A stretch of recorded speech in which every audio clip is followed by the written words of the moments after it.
Saat sore hari di tahun 2001, Sri meminta izin bapaknya untuk kerja di kota. Tapi bapaknya meminta Sri kerja di dekat-dekat sana aja, karena mereka hanya tinggal berdua. Dan jika Sri pergi merantau, lalu siapa yang akan menjaga si bapak yang sudah tua itu?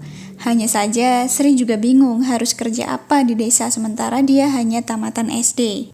Sore itu juga Bu Meni datang ke rumah Sri. Bu Meni adalah orang terkaya di desanya. Bu Meni mengabarkan kalau ada telepon dari agen Geria Indah, agen penyalur pembantu yang tempo hari dititipi Sri jika ada yang membutuhkan tenaganya. Sri menerima telepon itu dan mengatakan bahwa dirinya siap dan Sri diminta datang besok ke rumah agen penyalur. Sebenarnya Sri bimbang karena mengingat bapaknya sudah tua. Jika ada kerjaan yang dekat-dekat sana, mungkin Sri akan memilih pekerjaan itu daripada merantau. Tapi Sri juga nggak bisa diam aja. Apalagi kebutuhan semakin banyak dan untuk makan aja susah. Itu sebabnya Sri nekat melamar kerja di kota melalui agen. Pagi-pagi sekali Sri sudah bergegas keluar rumah padahal janjiannya jam 8. Dia nggak sabar dan sangat antusias dengan kerjaan ini. Dan setelah menempuh perjalanan 1,5 jam naik angkot, sampailah dia di rumah agen penyalur. Ternyata sudah banyak sekali yang datang, butuh waktu berjam-jam sampai namanya dipanggil. Sri masuk ke ruangan kecil bertemu dengan pemilik agen penyalur itu. Ada satu keluarga yang membutuhkan pembantu, tapi Sri masih harus diseleksi lagi. Setelah menjawab beberapa pertanyaan dari penyalur, ada satu pertanyaan lagi yang membuat Sri merasa aneh. Agen itu bertanya apakah Sri lahir di hari Jumat Kliwon. Sri menjawab benar, meski dia ragu apakah dia benar lahir di hari Jumat atau bukan. Agen itu mengangguk-angguk dan mengatakan bahwa Sri lahir di hari istimewa. Setelahnya Sri dibawa ke ruangan yang lebih besar dan mewah. Ada 2 gadis bernama Erna dan Dini yang sudah ada di ruangan itu. Sri pun berkenalan dan mengobrol sambil menunggu keluarga yang membutuhkan tenaga mereka. Satu persatu dari mereka akhirnya dipanggil, dimulai dari Erna, Dini, lalu Sri. Sri kembali ke ruangan sebelumnya, bertemu dengan pemilik agen dan juga wanita yang memakai pakaian adat Jawa, lengkap dengan kebaya dan sanggul.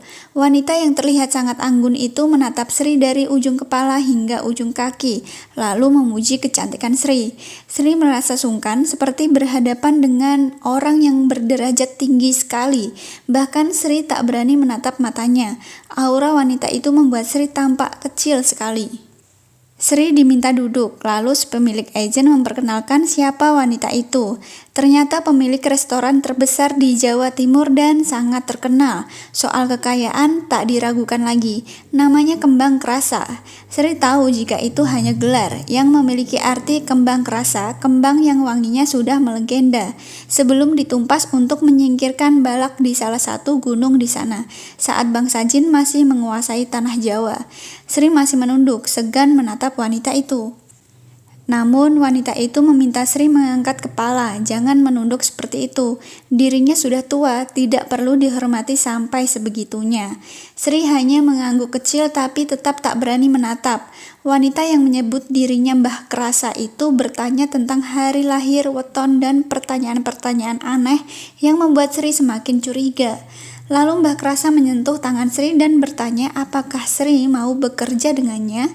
Sri pun mengangguk setelah Mbah Krasa menanyakan tentang gaji berapa yang Sri inginkan. Sri gugup menjawab 700.000, tapi si Mbah justru menawarkan gaji 5 juta yang tentu saja membuat Sri terkejut. 5 juta adalah nominal yang sangat besar pada tahun itu. Kerja apa yang hingga dirinya digaji sampai 5 juta? Sesampainya di rumah, Sri cerita kepada bapaknya, dan bapaknya melarang Sri karena punya firasat buruk. Tapi Sri meyakinkan bapaknya bahwa kapan lagi dia bisa kerja dengan gaji tinggi. Dan sebenarnya Sri ingin melihat dulu pekerjaan seperti apa yang akan dilakukannya nanti. Keesokan paginya, Sri berangkat ke rumah Mbah Krasa. Sesampainya di sana, dia terkejut karena melihat Erna dan Dini. Mereka pun dipanggil satu persatu seperti sebelumnya. Tibalah giliran Sri yang harus masuk. Di sana Sri bertemu dengan 7 orang termasuk Mbah Krasa. Mereka semua menatap Sri dari ujung kepala hingga ujung kaki. Lalu salah satu wanita yang usianya sekitaran 30 tahun itu bertanya, apakah Sri siap bekerja di sana? Karena jika sudah ada di sana, Sri harus mematuhi pantangan dan larangan yang tidak boleh dilanggar. Sri pun bingung dan bertanya pantangan apa itu. Tapi mereka justru menatap satu sama lain yang seolah-olah pertanyaan Sri tidak bisa dijawab. Mbah Krasa mendekati Sri dan mengatakan jika Sri kerja di sana maka hidup Sri akan dijamin. Tapi jika Sri keberatan maka Mbah Krasa juga tidak akan memaksa. Sri pun memilih menyanggupi. Setelah itu dia keluar dan kembali bertemu dengan Erna dan Dini. Ternyata mereka bertiga diterima bekerja di sana. Ketika malam tiba, mereka kembali datang ke rumah Mbah Krasa. Mbah Krasa pun sudah terlihat menunggu bersama anggota lain. Mereka menjelaskan bahwa Erna, Dini, Sri akan ditugaskan di rumah lain, sebuah rumah yang sangat jauh dan berada di tengah hutan. Tentu saja ketiganya bingung karena tidak ada penjelasan sebelumnya. Tapi bagaimana lagi, mereka sudah terlanjur menerima. Sudah ada mobil yang menjemput mereka. Mereka bertiga pun naik tanpa bicara karena sama-sama bingung. Tapi Sri memberanikan diri bertanya pada sopir, tapi sopir memberi isyarat untuk diam saja. Dan anehnya lagi, setiap persimpangan jalan, mobil berhenti dan sopir mengambil sesuatu dari belakang lalu meletakkan di tengah jalan. Mereka melihat itu seperti bunga yang diletakkan di wadah yang terbuat dari daun pisang. Tentu saja mereka curiga dan was-was tapi tidak berani bertanya. Sopir terus melakukan itu hingga tibalah di hutan setelah menempuh perjalanan sangat jauh. Jam 12 malam dengan keadaan hutan yang sangat gelap. Tentu saja mereka tidak pernah membayangkan akan tinggal di dalam hutan begini. Mobil terus berjalan menerobos rumput-rumput liar. Sri dan yang lain mulai merasa semakin tidak nyaman, hingga Dini berani bertanya pada sopir, mau dibawa kemana mereka dan mereka tidak akan dibunuh kan? Tapi sopir hanya tersenyum. Setelah mobil semakin masuk ke dalam hutan, tiba-tiba ada pohon yang tidak terlalu besar tumbang. Si sopir keluar untuk menyingkirkan pohon itu lalu kembali ke mobil dan kembali berjalan. Hingga akhirnya mereka sampai di rumah gubuk yang terbuat dari kayu yang disusun serampangan. Atapnya tidak terlalu tinggi dan terlihat sangat kumuh, lebih kumuh dari rumah Sri. Dari rumah itu muncul kakek yang seperti sudah menunggu kedatangan mereka. Sri, Dini, Erna turun dan melihat si sopir menjabat tangan si kakek bahkan menciumnya. Sopir menjelaskan pada mereka bahwa si kakeklah yang akan menjelaskan semuanya. Kakek itu tak banyak bicara, mereka diajak masuk rumah dan membawa mereka masuk ke salah satu kamar. Sri dan kedua temannya terkejut melihat ada gadis remaja berada di dalam keranda mayat. Gadis itu memejamkan mata dan badannya banyak nanah serta lebam hitam. Kakek itu pun memperkenalkan diri sebagai Mbah Tamin. Melihat wajah terkejut mereka, Mbah Tamin keluar menemui si sopir. Sri mendengar percakapan mereka. Mbah Tamin bertanya apakah mereka tidak diberitahu tentang pekerjaan di sana. Sopir menjawab tidak. Lalu Mbah Tamin bertanya apakah sopir akan langsung pulang. Dan iya, karena besok sopir harus mengantar majikannya. Mbah Tamin berpesan agar si sopir hati-hati jangan langsung pulang. Takutnya ada sesuatu. Sesuatu yang membuat Sri penasaran. Mbah Tamin tiba-tiba meminta Sri keluar karena tahu Sri sedang menguping. Sri pun keluar dan melihat mobil sudah mulai berjalan.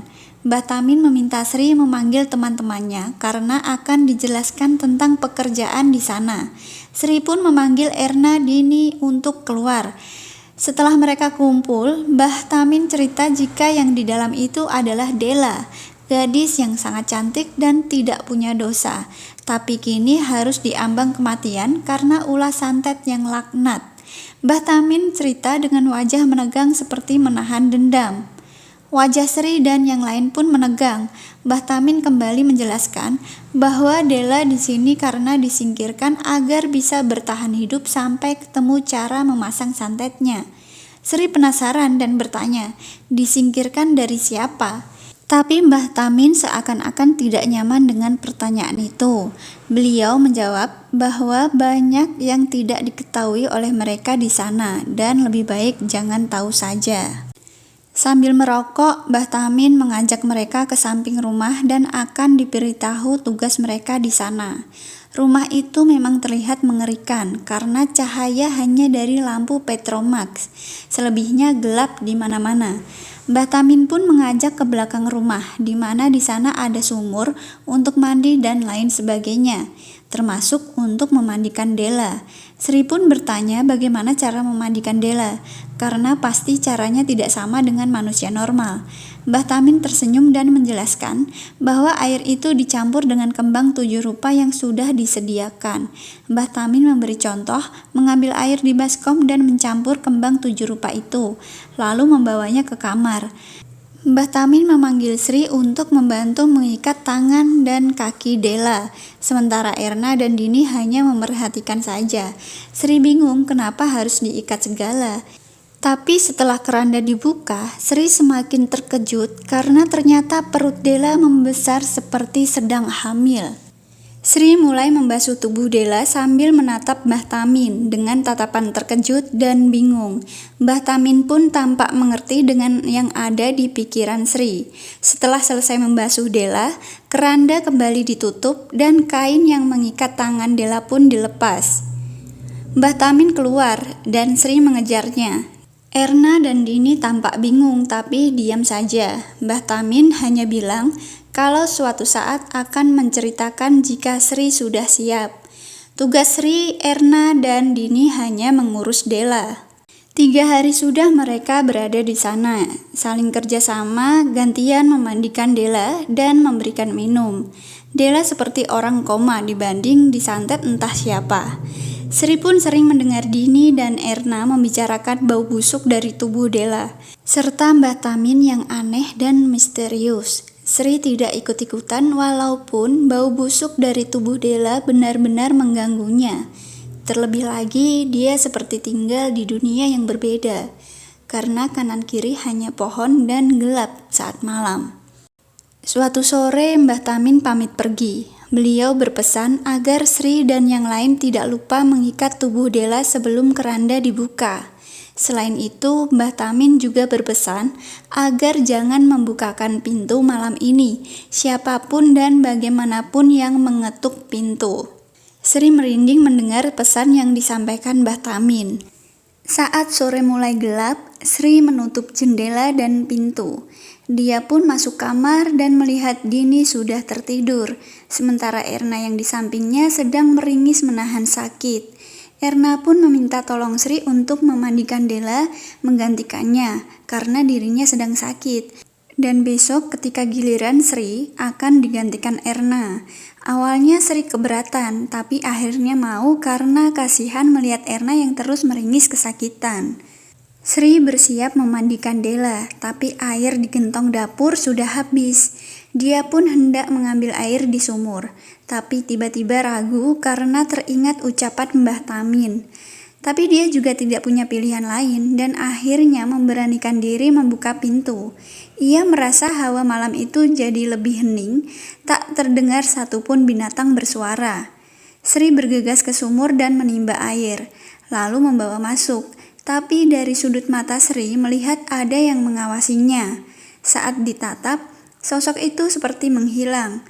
Sri segera masuk dan kembali menimba air hingga gentong air di dapur terisi penuh. Perasaannya was-was sambil mengawasi sekeliling seperti sedang dikejar sesuatu. Saat sudah selesai, buru-buru Sri menutup pintu dan menguncinya. Sri langsung merasa lega. Setelah itu, dia menyiapkan keperluan mandi Della lalu masuk ke kamar dan langsung membuka keranda.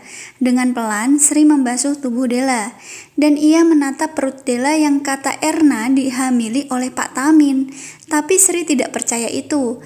Sri terus membasuhnya hingga sampai ke tangan yang penuh borok dan bernanah. Sri diam seketika karena ia baru sadar kalau lupa mengikat tangan dan kaki Della. Saat itu juga mata Della terbuka, melotot pada Sri sambil menyeringai. Sri beringsut mundur karena takut.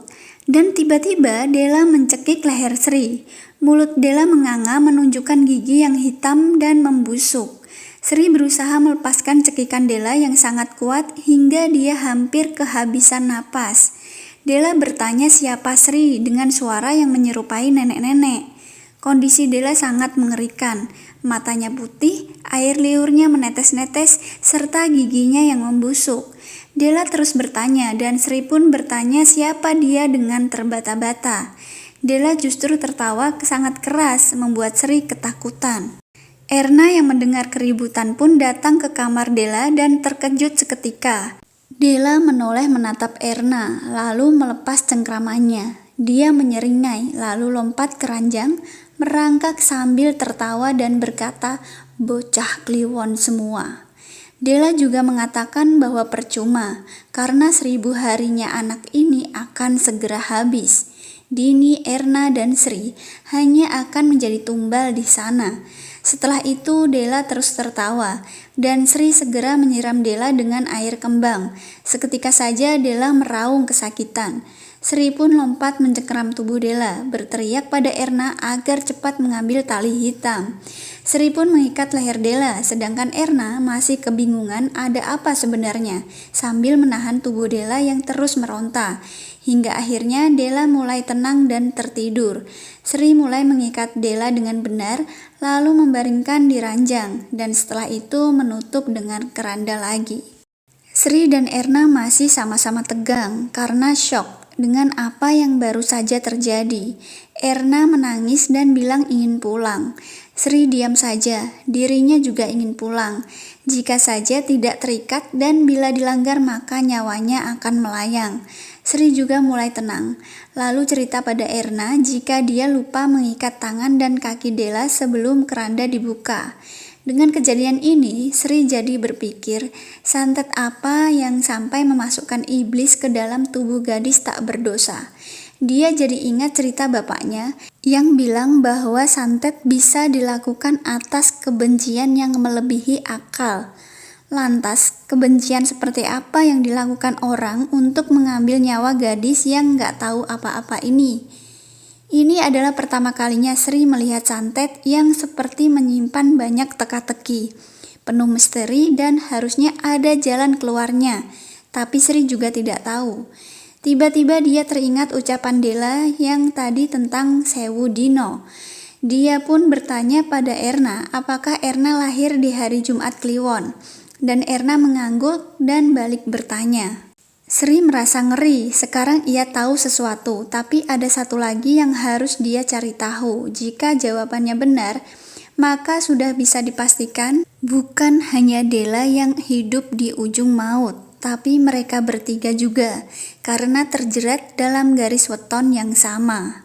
Terdengar suara ketukan, Erna langsung berdiri penuh emosi dan tak sabar ingin menanyakan perihal yang baru saja terjadi. Tapi Sri ingat ucapan Pak Tamin. Dia bergegas menyusul Erna. Mereka terdiam di depan pintu. Ketukan itu terdengar lagi. Setiap ketukan terdiri dari 3 kali ketukan. Semakin lama semakin cepat dan cepat hingga terhenti. Erna dan Sri saling berpandangan, bingung dan takut. Hingga ada suara gebrakan sangat keras, membuat mereka tersentak. Tapi mereka diam dan berusaha tak bersuara. Tapi Dini muncul dan merasa aneh dengan Sri dan Erna yang terlihat kacau. Dini bertanya apa mereka tidak mendengar Mbah Tamin yang minta dibukakan pintu. Erna dan Sri mencegah, tapi Dini melotot kesal. Hingga akhirnya Sri dan Erna mengalah. Pintu dibuka oleh Dini dan tampaklah Mbah Tamin yang menatap mereka dalam diam lalu masuk ke rumah. Mbah Tamin pun tidak menanyakan perihal mengapa dia tidak segera dibukakan pintu. Wajah Mbah Tamin juga terlihat berbeda, lebih merah seperti menahan amarah. Lanjut part 2 besok malam. Bye-bye.